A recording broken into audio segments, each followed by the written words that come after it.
আসসালামু আলাইকুম। আজকে আমাদের হাতে দুইটা কার্ড আছে, একটা হচ্ছে গিগাবাইটের 1 জিবি আর একটা হচ্ছে এফক্সের 2 জিবি। এই গিগাবাইটের 1 জিবি এই কার্ডটির মডেল হচ্ছে 6450। 1 জিবি এই কার্ডটি খুব চমৎকারভাবে আপনারা যে কোনো পিসিতে ইউজ করতে পারবেন। DDR3 যে মাদারবোর্ডগুলো আছে, DDR4 যে মাদারবোর্ডগুলো আছে, সবগুলোর মধ্যে স্বাচ্ছন্দ্যে ইউজ করতে পারবেন। ছোটোখাটো হলেও কিন্তু কার্ডটা খুব ভালো পারফরমেন্স দিবে আশা করছি। ছোটো একটা ফ্যানও দিছে গিগাবাইট ব্র্যান্ডের।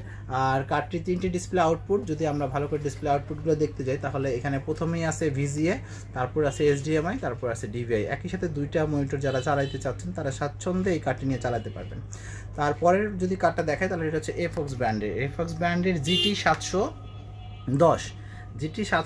এই কার্ডটি আমাদের কাছ থেকে নিতে পারবেন খুব কম প্রাইসে। চমৎকার এই কার্ডটি আপনি আমাদের কাছ থেকে নিতে পারবেন। এই কার্ডটি কিন্তু 2 জিবি ভেরিয়েন্টের, আবারও বলছি GT710 2 জিবি DDR3।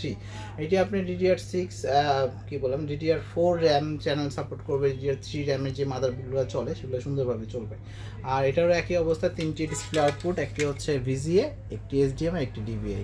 এই চমৎকার দুটি কার্ড চাইলে আমাদের কম্পিউটার ল্যাব থেকে আপনি নিতে পারবেন, এবং নিতে চাইলে আমাদের সাথে যোগাযোগ করতে চাইলে অবশ্যই কমেন্টস বক্স খোলা আছে এবং ডিসক্রিপশনে আমাদের সব পাবেন। তো আমরা এই পর্যন্ত এই ভিডিও থেকে বিদায় নিচ্ছি। আল্লাহ হাফেজ।